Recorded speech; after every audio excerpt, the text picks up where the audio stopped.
ராம் ராம், வாழ்க வளமுடன். Voice of காஞ்சிநேயர் அனைவருக்கும் இனிய மாலை வணக்கம். இன்னைக்கு ஸ்ரீ பெரியவா அனுபவத்தில் நமக்கு திருவண்ணாமலை தீபம் வரப்போகிறது இல்லையா, அதை ஒட்டியே அதுக்கு தோதான ஒரு சிறப்பு பதிவு இன்னைக்கு நாம் பார்க்குறோம். இது என்ன அப்படின்னா, கல்வெட்டு ஆராய்ச்சி பண்ணுற சுப்பிரமணியம் அப்படிங்கிறவருக்கு 60ஆம் கல்யாணம் பத்திரிகை அனுப்பிச்சிருக்கார். பெரியவா, அந்த கல்வெட்டு ஆராய்ச்சியாளர் சுப்பிரமணியத்தை நோக்கு தெரியுமோ அப்படின்னு கேட்குறாரு ஒரு அன்பர்கிட்ட. அந்த அன்பர் யாருன்னா சான்ஸ்கிரிட் காலேஜ் லெக்சரர் வரும். கேள்விப்பட்டிருக்கேன் பெரியவா, பட் எனக்கு பர்சனலாக தெரியாதவரை அப்படிங்கிறார் அவர். சரி, இன்னைக்கு சாயங்காலம் விளக்கு வைக்கிறதுக்குள்ளர, அதாவது 6 மணிக்குள்ளர நீ அவர்கிட்ட நான் கொடுக்குற பிரசாதத்தை கொண்டு போய் சேர்த்துடுவியா?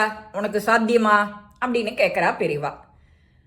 நீங்கள் எனக்கு துணையாக இருக்கும்போது எனக்கு என்ன பெரியவா கவலை அப்படிங்கிறார் அவர். பெரியவாளோ உடனே மடத்தை சிப்பந்தியை கூப்பிடுறார். காரியதர்சியை போய் கேளு, 61 ரூபாய் காசு வாங்கிக்கோ, ஒரு தங்க காசு வாங்கிக்கோ, பிரசாதம், குங்குமம், மடத்து பிரசாதம், இது எல்லாத்தையும் வாங்கிக்கோ அப்படின்னு சொன்ன உடனே இவர்கிட்ட, சான்ஸ்கிரிட் காலேஜ் அன்பர்கிட்ட, நீ காரியதர்சிக்கிட்ட அவள் ஆற்று அட்ரஸை வாங்கிக்கோ, நேராக புறப்படு அப்படின்னு இதெல்லாம் பேசி முடிக்கும் போதே மத்தியானம் 2. அவள் ஆற்றுக்கு இவர் உடனே ஜித்தா கிளம்பிட்டார்.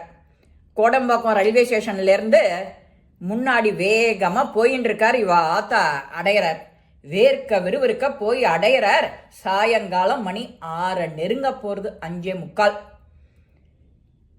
வந்த அன்பருக்கோ ரொம்ப பெருமிதம். இவர் நம்மளை காத்தால கல்யாணம் விசாரிக்க தவறினவர் போல இருக்கு, இப்போ வந்திருக்காருன்னு அவர் நினச்சிட்டு இருக்கார். சுப்பிரமணியம் வாங்கோன்னு சொல்லி ஆசுவாசப்படுத்தினோடனே இவர் சான்ஸ்கிரிட் காலேஜ் அன்பரோ விவரத்தை சொல்கிறார். நான் ஸ்ரீமடத்துலேருந்து வரேன், பெரியவா கொடுத்து அனுப்பிச்சிருக்கா உங்களோட 60ஆம் கல்யாணத்துக்கு, நீங்கள் மனசு வருத்தப்படக்கூடாது அப்படிங்கிறதுக்காக இன்னைக்கு சாயங்காலம் விளக்கு வைக்கிறதுக்குள்ளார கொண்டு போய் சேர்த்துடுன்னு என்கிட்ட சொல்லியிருக்கார், அதுக்காக எடுத்துட்டு வந்தேன் அப்படின்னு இவர் எல்லா விஷயத்தையும் சொல்லி முடித்த உடனே அந்த சுப்பிரமணியத்துக்கு ஒரு அவ்வளவு உள்ளங்கவர்ந்த மகிழ்ச்சி, தரையாக கண்ணீர்.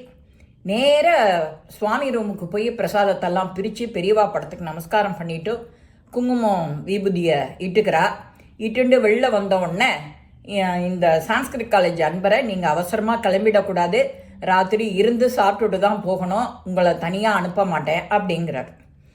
இதுக்கு நடுப்புற அக்கம் பக்கத்தில் இருக்கிறவா எல்லாரும் சேர்ந்துனுட்டா. இவர் மடத்துலேருந்து வந்திருக்கார் அப்படி இப்படின்னு சொன்ன உடனே இவா பெருமையெல்லாம் சொல்லி ஒருத்தருக்கு ஒருத்தர் பேசி ஜெயிச்சுக்கிறா. ஜெயிச்சுட்ட உடனே அந்த அனுபவத்தெல்லாம் ஒருத்தருக்கு ஒருத்தர் அன்பை பரிமாறிக்கிறா. அந்த அன்பை பரிமாறிக்கும் போதே இவர் என்ன சொல்கிறாருன்னா, நீ என்னை கோடம்பாக்கம் ரயில்வே ஸ்டேஷனில் கொண்டு போய் விட்டுடுங்கோ, அதுக்கப்புறம் நான் போயிடுவேன்.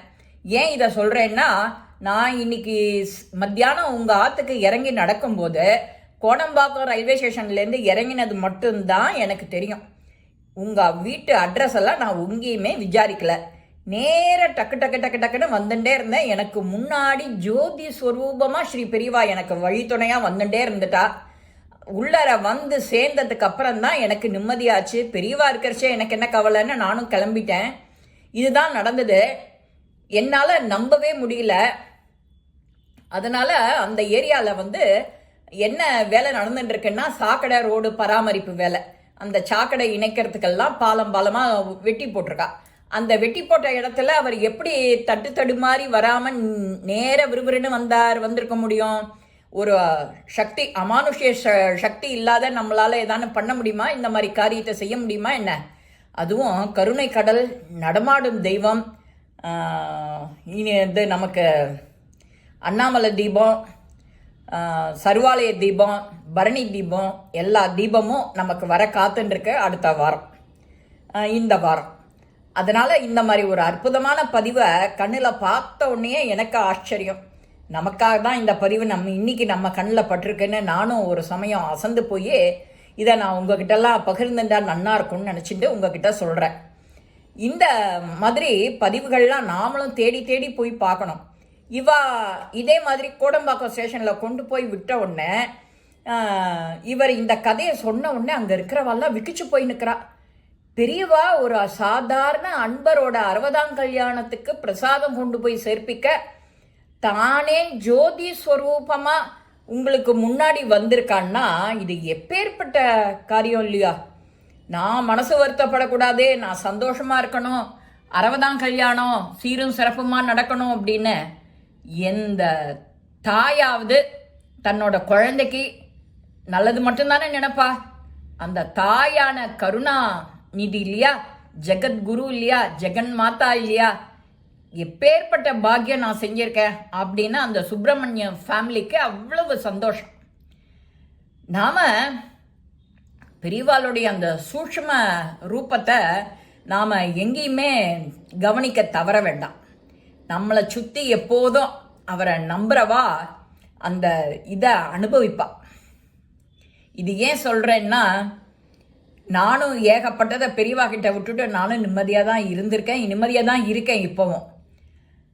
அது எல்லாம் தானே ஆட்டோமேட்டிக்காக நடந்துடும். பெரியவா கிட்ட விட்டுடணும், நம்பிக்கையாக விட்டுட்டோன்னு வச்சுக்கோங்க. அவர் பார்த்து நமக்கு உனக்கு என்ன செய்யணுமோ அதை கண்டிப்பாக செஞ்சுடுவார்.